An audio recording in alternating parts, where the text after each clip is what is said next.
महाराज जी, ये कैसे, मान लीजिए आपके जो परिचित लोग हैं वो तो आपको जानते हैं कि आप योग्य हैं, आप कर लेंगे, पर जो नए लोग इस कार्यक्रम को देखेंगे वो कैसे विश्वास करें कि आपके साथ जुड़ करके निश्चित रूप से ये तीनों चीज़ें फिल्टर्ड मिलेंगी और उनको लाभ होगा? क्या आपने उसकी कोई ऐसी विधि अपनाई है या उसकी कोई एजुकेशन हासिल की है, कैसे?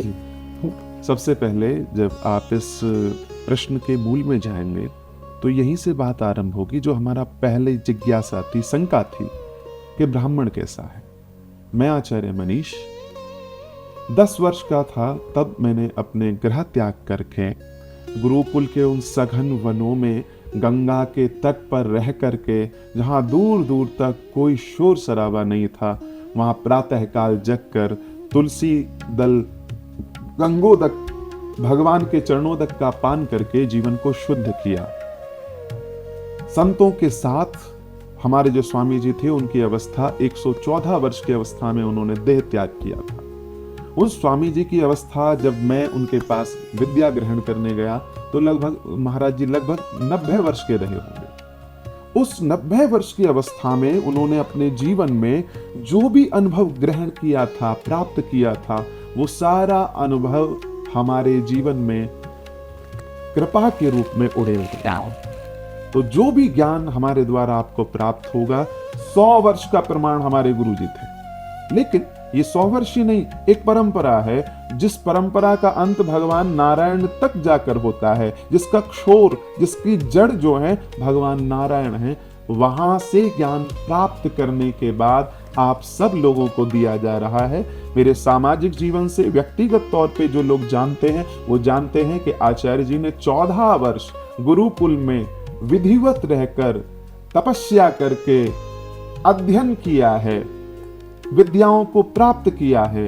और वो सारी विद्याएं बड़ी सरल, सहज, सुगम, जो कितनी कठिनताओं से हमें प्राप्त हुई थी, जो भूखा रह करके प्राप्त हुई थी। कभी कभी ऐसी अवस्था आ जाती थी कि हम लोग बैठे हुए हैं भजन पे और उसी समय कड़कड़ाहट की ठंड पड़ रही है, लेकिन फिर भी ना उस ठंड ने, ना उस शीत ने, ना उस ग्रीष्म ने संकोप से नहीं डिगने दिया। और उसी के कारण आज हजारों परिवार आचार्य मनीष से जुड़े हुए हैं।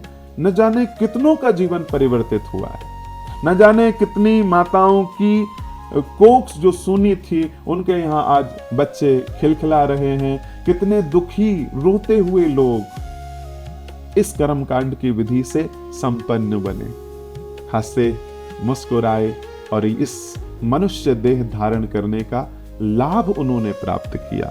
और ये कर्मकांड कोई टोना टोटका नहीं है, ये कर्मकांड विशुद्ध वो विधियां हैं जो ईश्वर ने वेदों के माध्यम से, पुराणों के माध्यम से, जो मंत्र महारणम के माध्यम से आप सब लोगों को दी है। बस आपको केवल इन्हीं विधियों का प्रयोग करना है। इन विधियों से सबका कल्याण होगा, जीते जीवी कल्याण होगा। और जब ये देह त्याग कर उस परमात्मा के धाम को आप लोग जाएंगे तब भी आपको सुख और आनंद मिलेगा।